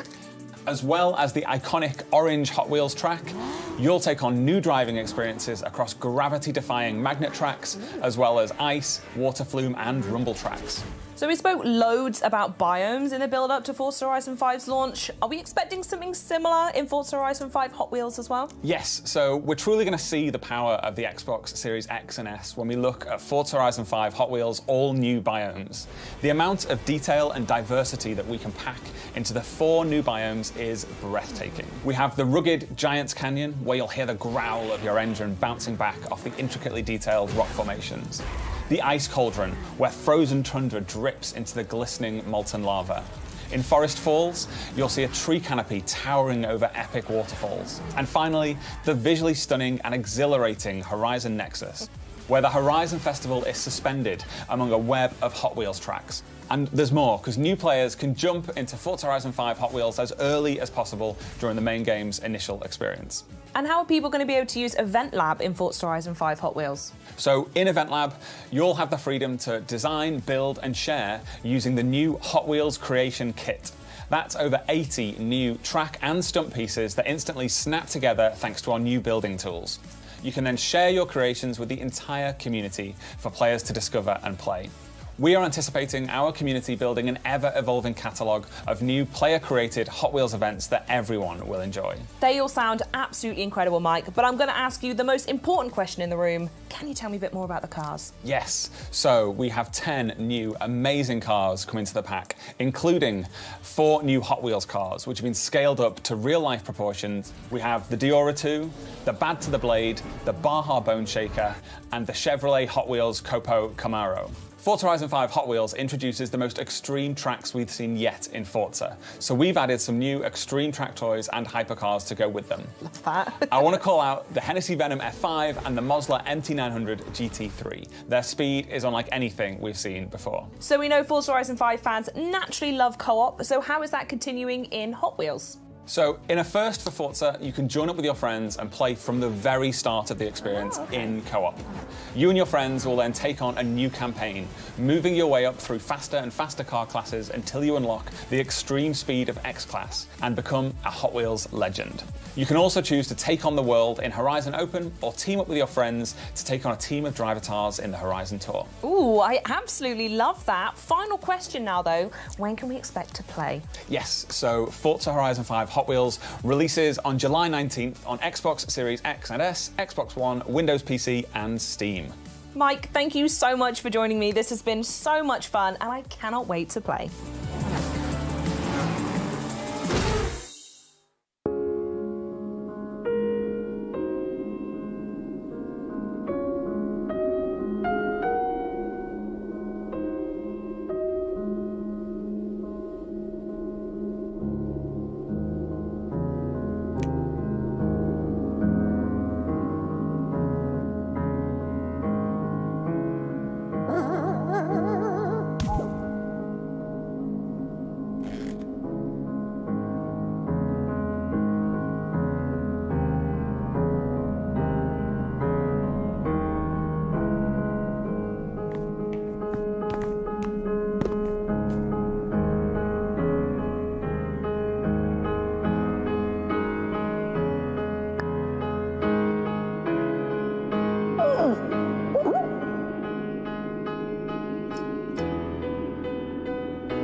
Now, onto our next block, pun intended, of course. Minecraft Legends is the action strategy take on the franchise you never knew you needed. I'm here with Dennis Rees from Mojang Studios, who has just released the world premiere trailer of Minecraft Legends. Dennis, welcome to the show. Thanks for having me, Malik. So happy to have you. I mean, this is a really exciting time for the team. Let's talk Minecraft as a whole, though. That game, I have nothing to back this up, but I feel like everyone on the planet's played Minecraft at this point. But that wasn't enough for you all. You all went and made Minecraft Dungeons, and now we're moving on to the recently revealed Minecraft Legends. So one, tell me a little bit about what it means for the team to actually be able to reveal the game, and then two, just let us know what Minecraft Legends is. Well, we are so excited to finally be able to talk about this game with the world. We've been working on this game for some time now. Minecraft Legends is an action strategy game is set in the Minecraft universe. And in order to build this, we really wanted to partner with a great company that understands strategy games. And so that's when we reached out with Blackbird Interactive. And in doing so, we were able to create an experience that is welcoming for people who may have not played Minecraft, but also people who have. And I mean, you've seen the trailer. It's about going and traveling through these beautiful biomes, exploring this world that is familiar yet still mysterious. And so as you explore these lush biomes, you collect resources, and then you use those resources to build defenses from these dangerous but very cute piglins. And in those offensive, you're able to fight them back and send them back to where they come from. And you know what? You're going to probably want to build some alliances with some unexpected friends because they're going to help you actually defeat the piglins and send them back to where they come from. Oh, I'm looking forward to it. And I love what you said about trying to make a game that's both for fans of Minecraft that exist and new fans coming in. Minecraft can go in so many different directions, I feel like, with a new game. What made you choose action strategy? Well, really, it was many years ago, as a group of folks at Mojang sitting around talking about what game genres they really enjoy. And action and strategy were the most popular ones that came up. And so we started to think about who we could partner with to build that experience. And that's where we came into Blackbird Interactive. And that was back in 2018. And, the project was codenamed Badger. And an interesting little fact for many of those people that might follow Minecraft, if you go back to Minecon 2018 and you look at the shirt that Jens Berenstain was wearing, you'll see a graphic on there, and it's in the shape of a badger head. And really, that was meant to be an Easter egg for years forward, which here we are now. I gotta say, I love a good Easter egg. Now, where would you say that Minecraft Legends fits in the overall Minecraft universe? Well, the Minecraft universe is just always growing and expanding. And if it's not from our partner communities, then it's from Mojang specifically. Like you mentioned, Minecraft Dungeons. That's a great example where Mojang went out and we built this dungeon crawler experience in the Minecraft universe, and players love it. It's wonderful. And with Minecraft Legends, we're trying to do something similar, really. And here we're going to be introducing a narratively driven campaign with a whole bunch of new characters and a lot of other things that I'm not ready to share right now. Dennis, I thought we were friends. You can share it with me and everyone watching. No? Okay, I won't pry anymore. But tell us when the game is coming out and where we can keep up to date. It's coming out in 2023 on PC and console on Xbox Game Pass. And if you want to know more, just follow us Twitter or jump on Minecraft.net.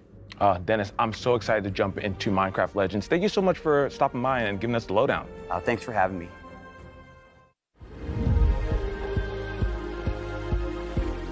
What up, everybody? It's your boy Kirsten, aka K Von Doom, and we're here at Xbox Fan Fest. We got a whole lot for y'all to check out, so let's get it in.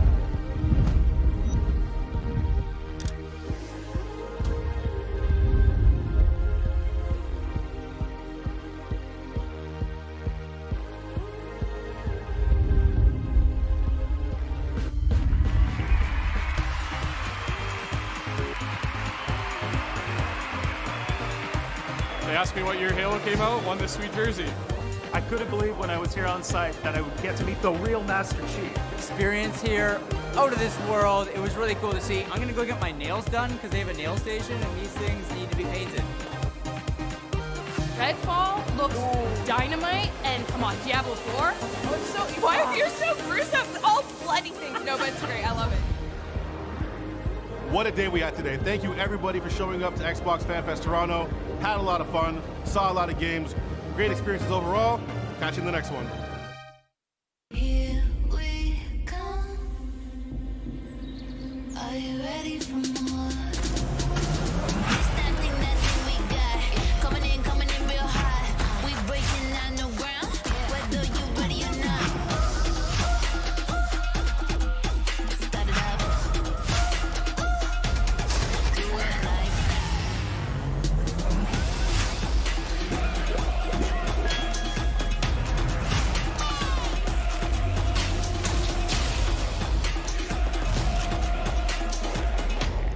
ready, set, go. We coming up next. Yeah, watch this.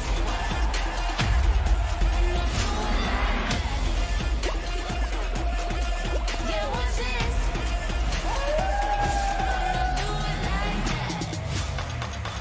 Yeah, right now it's that move. Go and do that thing you do. Turning heads, you make them look. Yeah, they got their eyes on you. Set it up. Ain't seen them yet. Ready, set, go. We coming up next. Yeah, watch this. Do it like that. Yeah, watch this. Do it like that. Do it like that. I'm joined now by Sarah Bond, who leads the gaming ecosystem organization here at Xbox. Sarah, it's so great to have you. It is awesome to be here and so good to see you too. Yes, I'm super excited for this conversation because as we know, game creators are crucial to Xbox's success. And whenever you talk about them, it's with such passion and tenacity. I love it. And it sounds super important to you and the rest of Team Xbox. So my question to you is, how do creators inspire the work that you and your team do? The creators are just the bedrock of everything we do on my team. You know, when you really think about it, where gaming really comes from is it starts with someone who has a creative idea that they choose to put into a game that we all get to experience and enjoy. And that's really the bedrock of our industry, of what motivates us, is to help those people, those developers, bring their stories out. And we think about it in three ways. You know, how do we create a vibrant and engaging gamer community for them to come to through Xbox? What are the set of tools and services that we give them that make it easier and faster and more affordable for them to make a game? And how do we create a range of business models that they can use? Because a business model really enables them to perform all sorts of different types of innovation. Yeah, business models, tools, resources, all these provide choices, and it's increasing these choices for not only the developers, but the players themselves as well. Yeah. For example, you and your team just announced a new feature that's going to bring game demos to players. Can you tell us a little bit more about Project Moorcroft? Project Moorcroft. Ooh. I know. I love these project names. I wish they would just let me name it, but yeah, they just won't. Say it. I know. You They won't. Can we change that?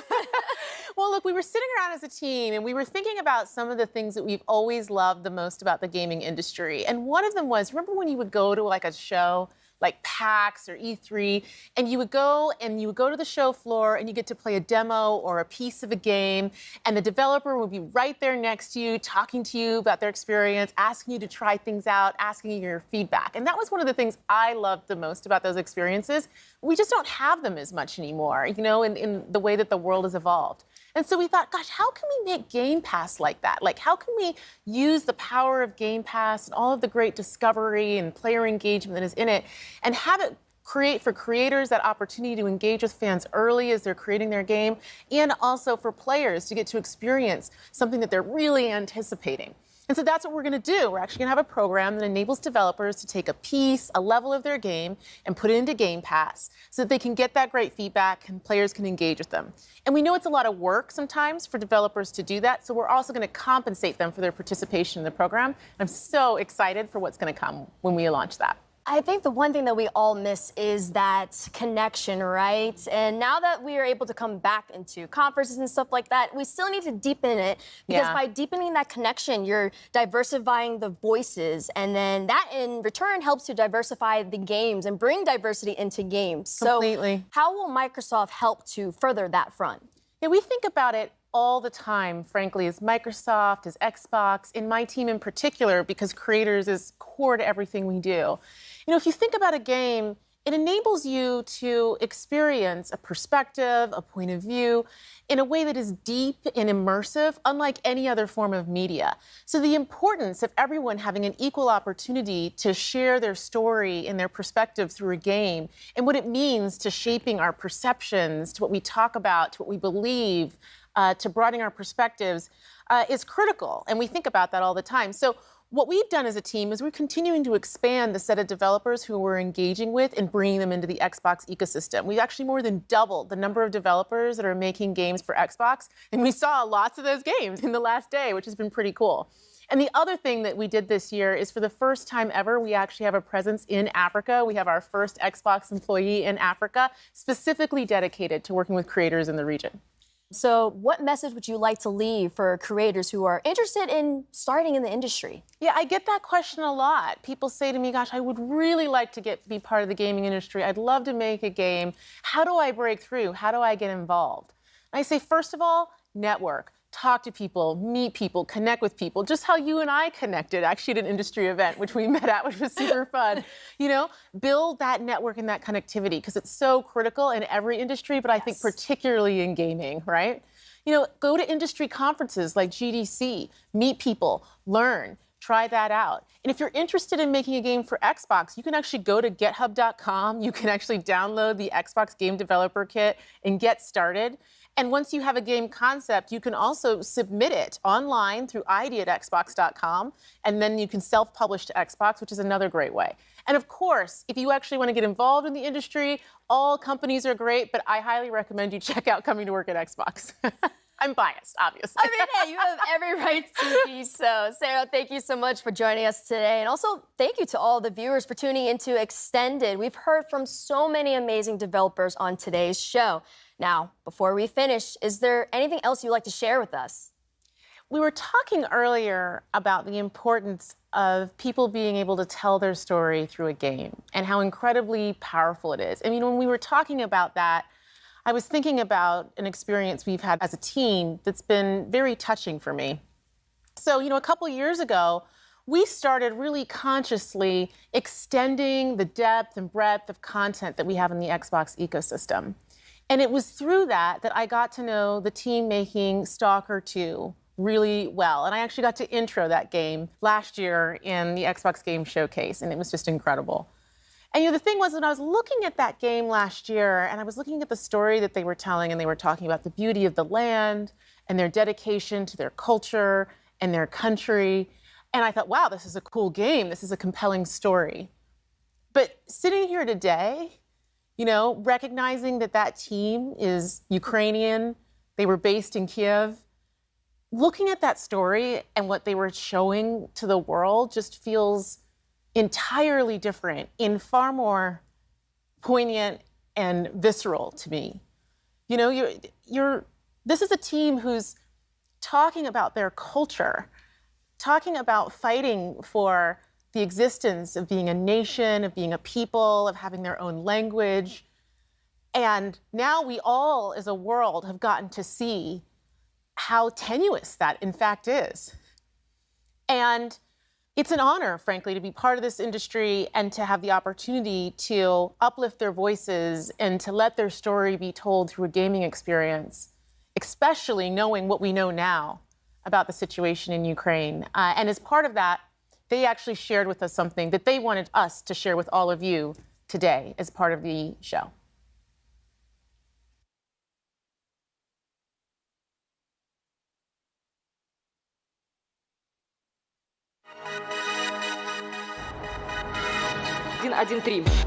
Есть.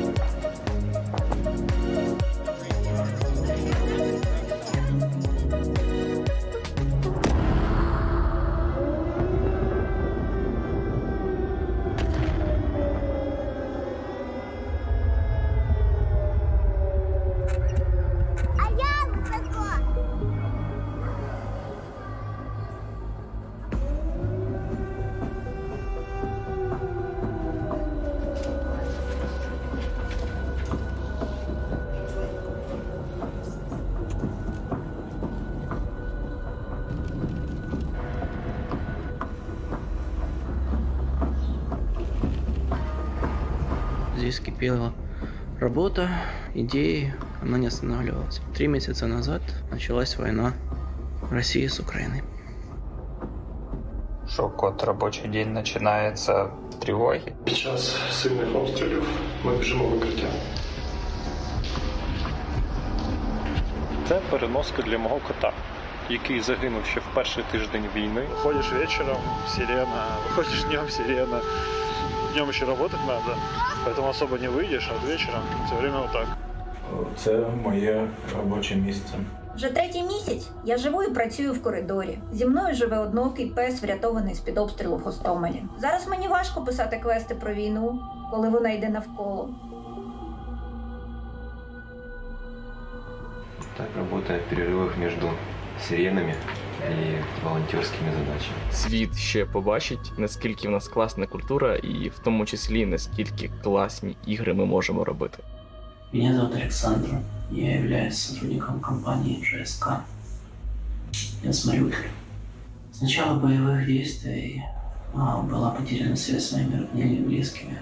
И это непередаваемое, ужасное чувство, когда ты не знаешь, живы они или нет. Я Дмитро Ясенєв, розробник Сталкера. Ніколи не міг уявити, що в 21 столітті в центрі Європи може статися повномасштабна війна. Я Олексій Іванов, ком'юніті-менеджер проекту Stalker 2. Зі зброєю в руках захищаю свою країну від російської агресії. Привіт, я Макс, наративний дизайнер гри Stalker 2. Після перемоги я до неї повернуся. Побачимось на релізі. Слава Україні!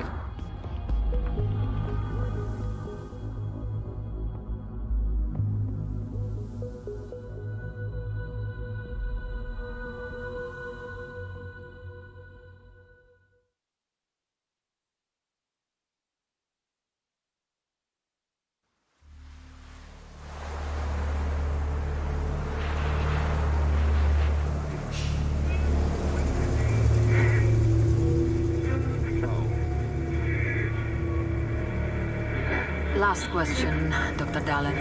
Are you sure the perimeter surrounding the zone is really enough? If a powerful emission were to occur, we would... Listen, the zone has remained stable for years. Besides, we didn't establish the most advanced institution in human history without first guaranteeing its safety. As the head of the Scientific Institute for Research of the Chernobyl area, or CERC for short, I believe the wonders that we will bring to the world far outweigh the potential risks. How big are these risks exactly? The zone reveals a whole new world. We can stick with the old one, fearing change. But tell me, do you want our descendants to remember us as cowards? Or as those who dared to venture forward to a new, better humanity?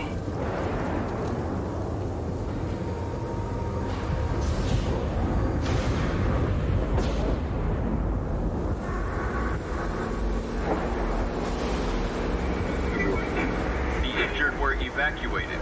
I remind our listeners that a similar incident happened in our region quite recently, ruining homes and livelihoods.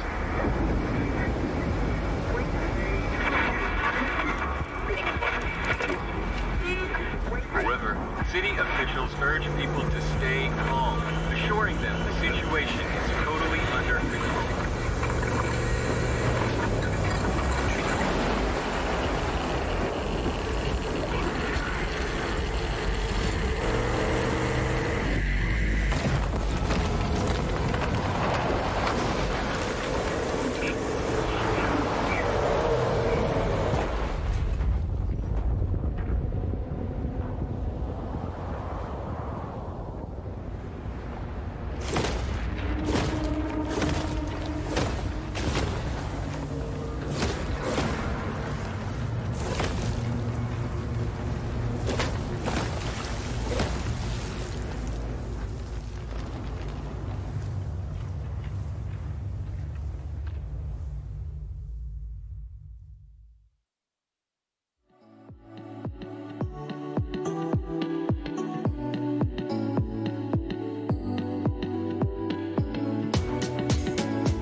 Spartans, pues ha concluido el evento.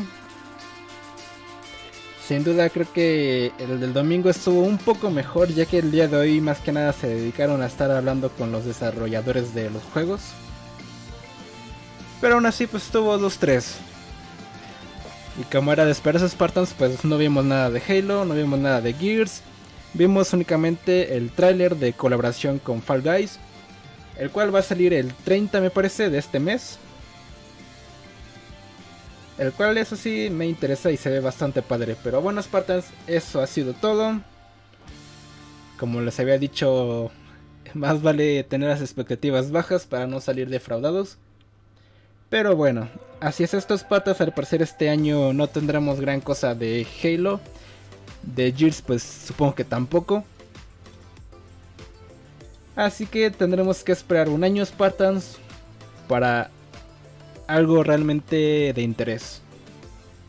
Ya saben que por acá en Halo Infinite pues tenemos temporadas, tenemos ciertas cosas, pero bueno, algo tan grande como un DLC o el Battle Royale pues será cosa de esperar. Y por cierto, creo que por ahí me estaban diciendo en el chat que ya hay actualización para Halo Infinite me parece, y creo que la cuenta oficial de Halo subió un video. No sé si sea un nuevo evento o algo así de Halo Infinite. Si alguien por ahí sabe algo al respecto. No sé bien de qué se trata este video. Ya lo vi, pero es como otro evento Fracture o algo así. Pero bueno, Spartans, en caso de que haya noticias importantes, pues el día de mañana estaré haciendo un video con información y hablando de todo lo que tengamos de nuevo acerca de Halo Infinite. Ya saben, suscríbanse, activen la campanita para no perderse ninguna noticia de Halo. Así que Spartans, mil gracias a los que estuvieron por acá.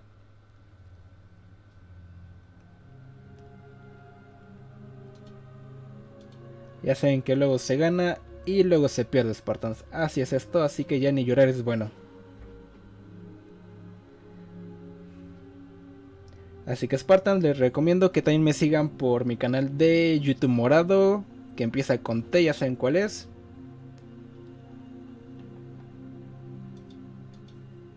Ya que por ahí pues hacemos de vez en cuando algunas transmisiones jugando con seguidores.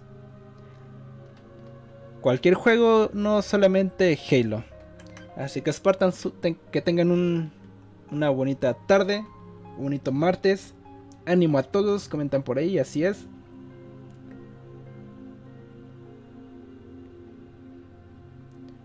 Y pues nos estaremos viendo en un próximo video. Ya subí el tráiler de Fall Guys con Halo, por si quieren volverlo a ver, está en el canal. La verdad es que está muy bonito, ya que hace referencia a un tráiler muy épico de Halo.